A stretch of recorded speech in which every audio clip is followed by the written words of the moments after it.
जितना भी आप सवाल देख रहे हैं सब एग्जाम में पूछता है, जनरल क्वेश्चन है ये सब। काजीरंगा राष्ट्रीय उद्यान, काजीरंगा राष्ट्रीय उद्यान किस राज्य में स्थित है? असम में। याद रखिएगा, असम में। काजीरंगा राष्ट्रीय उद्यान कहाँ स्थित है? असम में। और असम में ही एक और उद्यान है, मानस अभ्यारण्य। क्या है? मानस। याद रखिएगा, असम में दो गो, कौन कौन सा? एगो काजीरंगा और दूसरा मानस।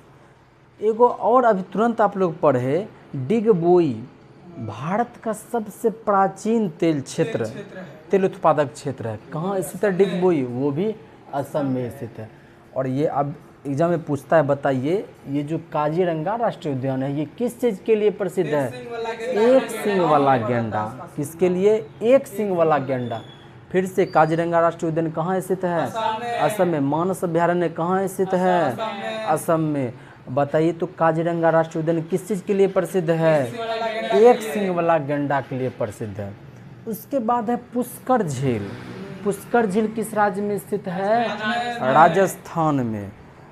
राजस्थान में एक जिला है अजमेर, वहाँ पर क्या स्थित है? पुष्कर झील। याद इसको ऐसे रख सकते हैं, पुष्प में अजगर का राज था। पुष्प में अजगर का राज था। तब पुष्प में, तब पुष्प से हो जाएगा पुष्कर, अजगर से याद हो जाएगा अजमेर, राज से हो जाएगा राजस्थान। रणथंभौर अभ्यारण्य कहाँ स्थित है? राजस्थान। अभी तुरंत पढ़े सारिस्का कि हाँ कहाँ स्थित है? राजस्थान में। हवा महल कहाँ स्थित है? राजस्थान। चांदी का सबसे बेसी उत्पादन कहाँ से होता है? राजस्थान में। इसके अलावा यदि हम लोग बात करें, शीशा का निर्माण सबसे बेसी वहीं पर होता है। राजस्थान में ही एक जगह खेतरी, क्या नाम है? खेतरी। वहाँ पर सबसे बेसी तांबा का उत्पादन होता है। हालांकि तांबा के उत्पादन में एक नंबर पर है मध्य प्रदेश है। फिर देखिए, भारत का बोस्टन या मैनचेस्टर, भारत का बोस्टन बोले या मैनचेस्टर बोले, ये कहाँ स्थित है? अहमदाबाद। पिछले दिन एक सवाल भी आ चुका है अहमदाबाद से, जिसमें था कि भारत में प्रथम दिया सलाई कारखाना कहाँ स्थापित किया गया था? अहमदाबाद। याद रखने का तरीका भी बताए थे, यदि आप में अहम आ जाएगा ना तो दिया सलाई की तरह जल जाइएगा, तो उसे याद रह जाएगा। बताइए, भारत का बोस्टन किसको बोलेंगे? भारत का मैनचेस्टर किसको बोलेंगे? अहमदाबाद किस राज्य में स्थित है? गुजरात। कहाँ स्थित है? गुजरात में। दाभोल विद्युत परियोजना भी तुरंत न देखे थे। दाभोल विद्युत परियोजना, एनडॉन, इसी के बारे में पढ़े थे। कहाँ है ये दाभोल विद्युत परियोजना? महाराष्ट्र में। महाराष्ट्र में ही एक जगह है खड़गवासला। क्या नाम है? यहाँ पर एनडीए का मुख्यालय है, नेशनल डिफेंस एकेडमी। एनडीए का मुख्यालय कहाँ स्थित है? और खड़गवासला कहाँ है? दाभोल विद्युत परियोजना कहाँ स्थित है? थाल घाट, भोर घाट कहाँ स्थित है? महाराष्ट्र में। विदर्भ यही ना स्थित है। अब उसके बाद देखिए, कान्हा किसली अभ्यारण्य, क्या नाम है? कान्हा किसली अभ्यारण्य, ये कहाँ स्थित है? महाराष्ट्र, मध्य प्रदेश में। महाराष्ट्र बोलता है। अब देखिए, जैसे कान्हा, कृष्ण कन्हैया बांसुरी बजाएंगे मध्य में ना बैठ करके, और यही मध्य प्रदेश में एक जगह है नेपाल नगर। क्या नाम है? नेपाल नगर। और यहाँ पर अखबारी कागज का निर्माण सबसे ज़्यादा होता है। कहाँ पर? नेपाल नगर में। इसके बाद नाथपा झाकरी, क्या नाम है? नाथपा झाकरी जल विद्युत परियोजना। क्या नाम है? नाथपा झाकरी जल विद्युत परियोजना। ये कहाँ स्थित है? हिमाचल प्रदेश। हिमाचल प्रदेश की राजधानी का नाम बताइएगा। शिमला। क्या नाम है? शिमला। शिमला किस श्रेणी में स्थित है? धौलाधर श्रेणी में स्थित है। शिमला किस में स्थित है? बताइए तो। शिमला जो है वो किस भारत की ग्रीष्मकालीन राजधानी भी हुआ करती थी। हाँ, जब हमारा भारत अंग्रेजों का गुलाम था उस समय हमारा भारत की जो ग्रीष्मकालीन राजधानी थी वो कहाँ थी? शिमला ही थी। आगे है, सबसे बेसी भारत में यदि सोना का उत्पादन देखा जाए तो वो कर्नाटक में। कहाँ पर? कर्नाटक की राजधानी कहाँ? बेंगलुरु। बेंगलुरु में ही सिलिकॉन वैली है। क्या है? Silicon valley. इलेक्ट्रॉनिक शहर किसको कहेंगे? बेंगलुरु को बोलेंगे। आप लोग इसरो का नाम सुने हैं? इसरो का मुख्यालय कहाँ स्थित है? बेंगलुरु में ही स्थित है। बेंगलुरु किसकी राजधानी है? कर्नाटक की राजधानी। यहीं कर्नाटक में एगो हम्पी खंडहर मिलेगा। हम्पी खंडहर बताइए तो किसकी राजधानी? इतिहास में लोग पढ़ चुके हैं, विजयनगर साम्राज्य की। विजयनगर साम्राज्य की राजधानी कहाँ थी? हम्पी। हम्पी कहाँ? कर्नाटक। और यहाँ पर सोने की 2 खाने हैं। क्या नाम है? कोलार। हट्टी हुट्टी दोनों बोलिए, कोई दिक्कत नहीं। हट्टी बोलिए कि हुट्टी बोलिए। कोलार हुट्टी कहाँ स्थित है? कर्नाटक में। और यहाँ पर क्या निकाला जाता है? सोना। सोना।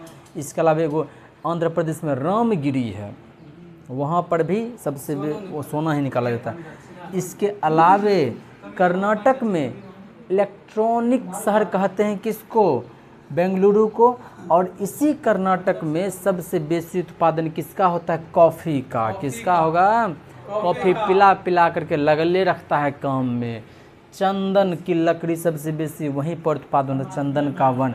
इसके अलावा रेशम का सबसे बेसी उत्पादन करता है आपका कर्नाटक, उसके बाद करता है आंध्र प्रदेश। 1 नंबर पर कौन होगा? आंध्र प्रदेश। कर्नाटक। दूसरे नंबर पर होगा आपका आंध्र प्रदेश रेशम के उत्पादन में। फिर है मीनाक्षी मंदिर। ये सब चलता फिरता क्वेश्चन है। मीनाक्षी मंदिर, म से मीनाक्षी, म से मदुरै। देख रहे हैं, म से मीनाक्षी, म से मदुरै। मीनाक्षी मंदिर कहाँ स्थित है? मदुरै में। किस राज्य में स्थित है? तमिलनाडु में। तमिलनाडु की राजधानी कहाँ है? चेन्नई।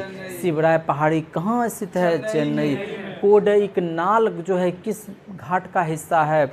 पूर्वी घाट का हिस्सा है। कोडईकनाल पहाड़ी है कहाँ पर? तमिलनाडु में। कोडईकनाल पर एगो पालनी पहाड़ी भी स्थित है, सब याद रखिएगा।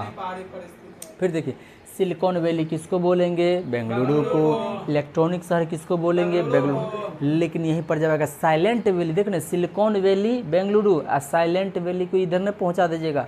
साइलेंट वैली कहाँ जाएगा? केरल। साइलेंट वैली किस राज्य में स्थित है? केरल में।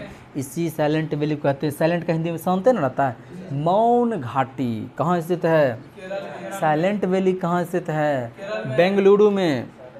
साइलेंट बोले, साइलेंट बोलेंगे तो केरल, सिलिकॉन बोलेंगे तो बेंगलुरु हो जाएगा। सोयाबीन, पता है सोया प्रदेश किसको बोलते हैं?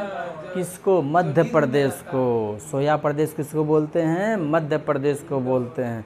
काहे सुतल रहता है ना, सोयाबीन का सबसे बेसी उत्पादन करता है। और सोयाबीन पर अनुसंधान केंद्र स्थापित है, वहीं जो मध्य प्रदेश है एक शहर है इंदौर, वहीं पर स्थित है सोयाबीन अनुसंधान केंद्र। क्या नाम है? सोयाबीन अनुसंधान। सोयाबीन का सबसे बेसी उत्पादन किस राज्य में होगा? मध्य प्रदेश में। अब देखो, हम लोग हिंदी हिंदू हिंदुस्तान कहा जाता है। मदन मोहन मालवीय बोले थे हिंदी हिंदू हिंदुस्तान। लेकिन यहाँ पर एक ऐसा भी राज्य है जहाँ की अंग्रेजी बोला जाता है। राजभाषा क्या है? अंग्रेजी है। उसका नाम क्या है? नागालैंड। याद रखना आसान है। इंग्लैंड, नागालैंड। कहाँ क्या भाषा है यहाँ का? अंग्रेजी भाषा। जैसे केरल की भाषा क्या है? मलयालम। लक्षद्वीप की भाषा क्या ओकर बगले में है? मलयालम। कर्नाटक की भाषा क्या है? कन्नड़। उन्हें बात करें तमिलनाडु की भाषा क्या है? तमिल। उधर आंध्र प्रदेश की बात करें तो क्या? तेलुगु। ठीक है। आगे देखिए, विजय स्तंभ। विजय स्तंभ का निर्माण कौन करवाया था? राणा सांगा। कौन करवाया था? राणा सांगा ने, राणा कुंभा करवाया था। राणा कुंभा करवाया था। और ये कहाँ स्थित है? चित्तौड़गढ़ में। कहाँ स्थित है? चित्तौड़गढ़ में। और चित्तौड़गढ़ कहाँ स्थित है? राजस्थान में स्थित है। चित्तौड़गढ़ कहाँ स्थित है? राजस्थान। राजस्थान। फिर से राजस्थान का जब आएगा तो खेतरी आना चाहिए आपके दिमाग में। खेतरी तांबा। खेतरी तांबा। राजस्थान। चांदी सबसे बेसी उत्पादन वही होगा। चांदी ऐसे समझिए, सबसे बेसी बालू कहाँ मिलेगा? अब बालू पर जब पड़ेगा रोशनी तो चमकेगा ना। कैसन चमकेगा? चांदी नियर चमकेगा। कैसा चमकेगा? चांदी जैसा। मामल्लपुरम किस राज्य में स्थित है? तमिलनाडु। मामल्लपुरम किस राज्य में स्थित है? तमिलनाडु। मामल्लपुरम किस राज्य में स्थित है? अब कुछ इम्पोर्टेंट है जगह जो कि किसी नदी के तट पर बसा हुआ है, याद रखना आसान है। लखनऊ, लखनऊ गोमती, गौ माता में लाखों देवी रहता है, हो गया याद। लाखों देवी रहता है गौ माता में, लाखों देवी रहता है गौ माता में, लाखों देवी रहता है गौ माता में। सूरत, सूरत के लास्ट में देखो त है ना, त से शुरू हो गया ताप्ती। सूरत किस नदी के तट पर बसा हुआ है? ताप्ती। सूरत त से ताप्ती हो गया। श्रीनगर, श्रीनगर में झमेले झमेले, वहाँ रहना आसान बात ना है, कहियो कभी भी आतंकवादी बम गिरा सकता है। श्रीनगर में बहुत झोल है, श्रीनगर में बहुत झोल है, झमेला है। उज्जैन बताए थे पिछले दिन, उज्जैन किस नदी पर? छिपरा। उज्जैनता था इसलिए छिप गया, पुलिस आएगा, उज्जैनता था इसलिए छिप गया, उज्जैनता था इसलिए छिप गया। छिपरा नदी, यही छिपरा नदी है जो कि कहाँ जाकर के मिलती है? चंबल नदी में। चंबल नदी कहाँ से जाकर मिल जाती है? यमुना नदी। यमुना नदी अंततः किससे मिल जाती है? गंगा नदी में। और गंगा नदी अंततः ब्रह्मपुत्र नदी से मिलते हुए बंगाल की खाड़ी में गिर जाती है। हैदराबाद, अभी बता रहे थे हैदराबाद किस नदी के तट पर बसा हुआ है? मूसी नदी के तट पर बसा हुआ है। हैदराबाद किस नदी पर बसा हुआ है? मूसी। विजयवाड़ा कृष्णा नदी के तट पर, अभी तुरंत देखे थे नागार्जुन सागर कृष्णा नदी के तट पर बसा हुआ था। अब इसको याद कैसे रखेंगे? विजय चाहिए तो कृष्ण का साथ होना चाहिए, विजय चाहिए तो कृष्ण का साथ होना चाहिए। इतना आसान कुछ होगा क्या? लुधियाना, सतलुज, पिछले दिन बताए थे पेड़ में जब फल लुध जाता है तो देखिएगा लूज हो जाता है। जब लुध जाएगा तो क्या हो जाएगा? लूज हो जाएगा। लुध जाएगा तो क्या हो जाएगा? वो लूज हो जाएगा। लुधियाना तो किस नदी पर? सतलुज नदी पर स्थित है। लेह सिंधु नदी पर, आपको पता है जब भारत का नक्शा बनाते हैं तो ऊपर से जाता है सिंधु नदी, ऊपरे में है लेह, कहता है सिंधु तो ऊपर से जाएगा तो लेह, हम भी ले, कहता लेह तो वही लेह पहुंचा दिए उसको भी वही। कटक किस नदी के पत्थर पर बसा हुआ है? कोई भी आदमी महान बनता है, काटिए के बनता है, किसी को काट काट के महान बनता है। जैसे दुकानदार, जैसे देखिएगा काट काट करके ग्राहक इनका जेबी काट काट करके महान बन जाता है। तो वही कटक को ऐसे याद रखिए, कटक जो है महान। अभी तुरंत था चावल अनुसंधान संस्थान कहाँ स्थित है? सुभाष चंद्र बोस का जन्म कहाँ हुआ था? कोटा। अब बात करें कोटा, क्या नाम है? कोटा। किस नदी के तट पर बसा हुआ है? चंबल नदी पर। अभी तुरंत बताए छिपरा नदी किससे मिलेगा? चंबल से। चंबल किससे मिलेगा? यमुना से। यमुना किससे मिलेगा? गंगा से मिलेगा। अब इसको याद रखने का तरीका हम आपको बतलाए थे, इसको याद रखने का तरीका भी हम बतलाए थे। क्या याद करने का तरीका बतलाए थे? कोठा पर कौन चीज है? चंबल, कंबल है। कोठा पर कंबल है। गर्मी में नहीं ना ओढ़ते हैं कंबल, तब पुरनका घर में देखिएगा कोठा बनेले रहता है, वहाँ छत तो होता नहीं था, छज्जी नहीं होता, छज्जी की जगह पर कोठा चलता था। पूरा आधा घर, लगभग तो पूरा घर कोठे रहता था। तब कोठा पर सामान सब रखा जाता था ना, तो कोठा पर कौन चीज रखल है? कंबल रखल है। कोठा पर कौन चीज रखल है? कंबल रखल। अयोध्या, अयोध्या आधा हो गया आयु, यू या यू नहीं देख रहे हैं? या यू, अयोध्या यू सरयू नदी के तरफ